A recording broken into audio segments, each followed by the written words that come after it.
Hey, what is up guys, Tavi here. So since the beginning of smartphones, the cameras have been getting progressively better and better to the point where now most smartphone cameras shoot in 4K and even 4K 60 frames per second, which is absolutely insane for a camera that small. The industry around smartphone cameras has also been growing with things like gimbals and lenses. Along with that, mass production has been allowing for things to be getting cheaper and also better at the same time, which allows for more accessibility for most people due to the price.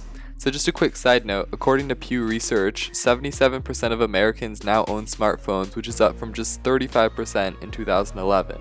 Every year, smartphone cameras increase their resolution, aperture, stabilization, and dynamic range, making them incredibly useful filmmaking devices. So because of the accessibility and relatively low price of these new products, I thought I would take today to make a video on how you can make some great movies with just your phone. And to be completely honest, this is all you'll really need, although it's nice to have some other accessories which I'll be going into. So just to get into some depth in this video, I'm going to be dividing it into 3 parts, which are equipment, technique, and post-production, all using an iPhone and some equipment around it. So when we're talking about equipment, there's a lot of things you can add to your phone to make it more cinematic or professional. Some of those being gimbals, lenses, robots, drones, a whole bunch of things that just go up in price point and get very, very expensive very quickly. Of course, making a good film is more about the story than having the good equipment. And that's why you can really just shoot an entire movie using just the phone, nothing else, the bare camera, just the built-in app, and it works. But if you want to add good variation to your shots and still keep it pretty low cost, here are some good options. Personally, I love using phone lenses, which either make a wider field of view, telephoto, anamorphic, macro, things like that. There's a lot of really cheap versions on Amazon, which are like $10 to $20, and I've reviewed a lot of them, but the quality isn't great. You'll get blurred edges, a lot of vignetting, but they are really cheap and they get the job done. However, what I'd recommend is the more expensive ones, and they are expensive, but they're really high quality glass and metal lenses, which come in at around $90 to $100. Basically, these lenses work by having a phone case where the lens screws into, so it's perfectly mounted over the sensor, so it creates really good images. The best companies I've seen are Moment and then Sandmark, which is a local company that I talked about last week. Basically, they just offer a really big range of high quality lenses that are great for improving your cinematic videos. Something that Moment has, which Sandmark doesn't, is an anamorphic lens, which adds a cinematic field of view along with a lot of lens flares, which give it that cinematic feel. So along with phone lenses, what can you add?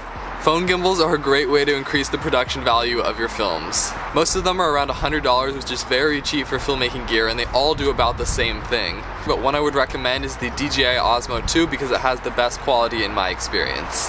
A gimbal is just a nice accessory to be able to get smoother shots and remove a lot of the jitter that you have in phone footage. Something else crucial in almost every movie is a tripod. It's just the traditional way to get great smooth shots. It doesn't really matter what one you get, you definitely just should have one. Along with things you just need is a better microphone.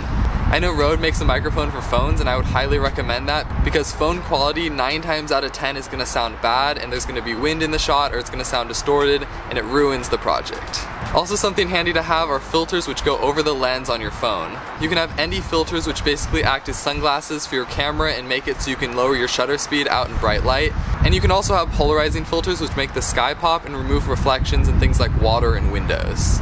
The last piece of important equipment for mobile filmmaking are lights. It doesn't matter if you buy lights or just use lights that are around you, but having good light in filmmaking with phones is very important because the cameras do not do good in low light and you will have a lot of grain in your image.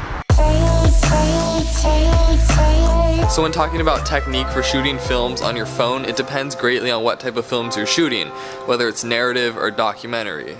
Shooting documentaries on your phone is actually a lot easier than a narrative because in a documentary, the quality doesn't have to be perfect, jitter is okay, and if you just add a wide lens on your phone, it creates a really good camera that's small and easy to carry around and film what's happening in front of you without getting involved. Whereas in a narrative, the quality and smoothness of the shots is more important, making it more difficult to get a good shot with a phone. But both are very doable. So here are some of my favorite techniques. Shoot at 60 frames per second so you can slow your footage down in post and make it a lot smoother. Like I mentioned before, add a lens like a wide lens or telephoto to get more variation in your shots. If you use a telephoto and get close to your subject, you'll be able to create depth of field like this, where your subject is in focus and the background is blurry, which makes it look more cinematic. Also, like I mentioned before, using a gimbal is great to smooth out jitter and just make your shots a lot smoother and more cinematic. You can push in, do dolly shots.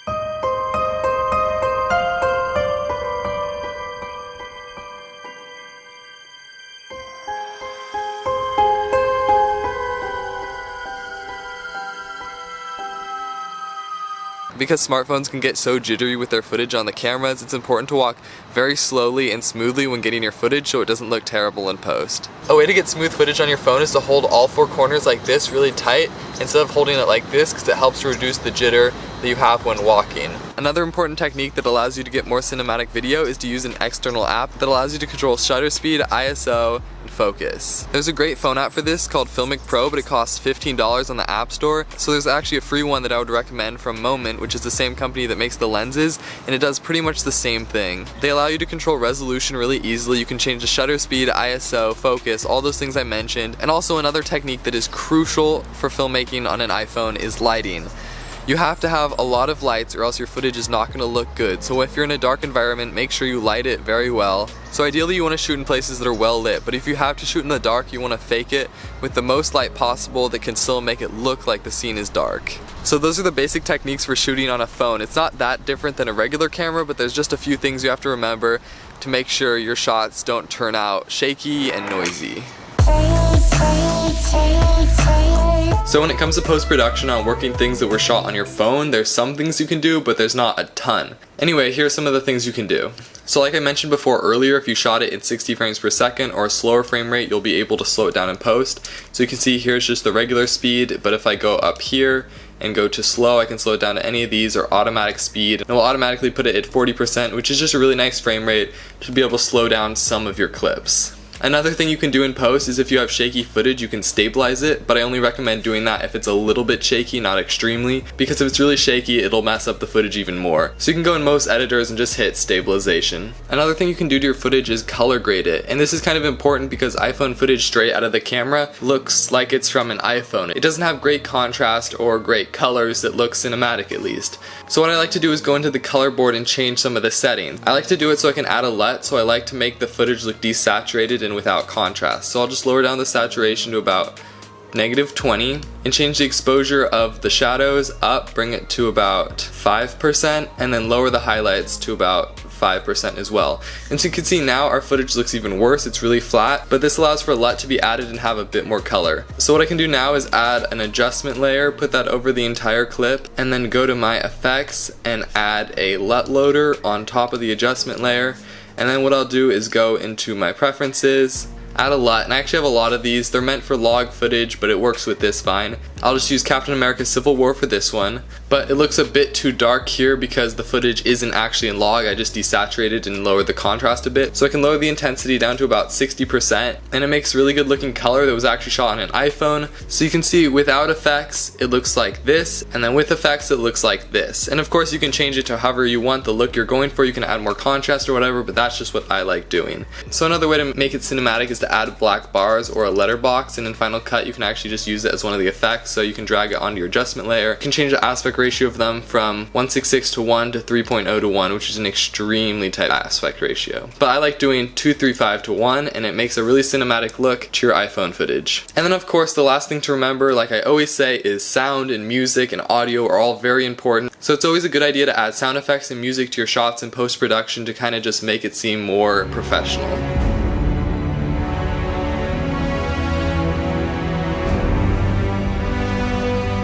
So you saw me list all those different accessories that go on a phone, but how much does it really cost if you get all of those and build up a whole setup with your phone camera? Let's say here we're gonna go shop, we're gonna get a couple of lenses. So let's get a wide lens and an anamorphic lens. So that's $99.99 and $119.99.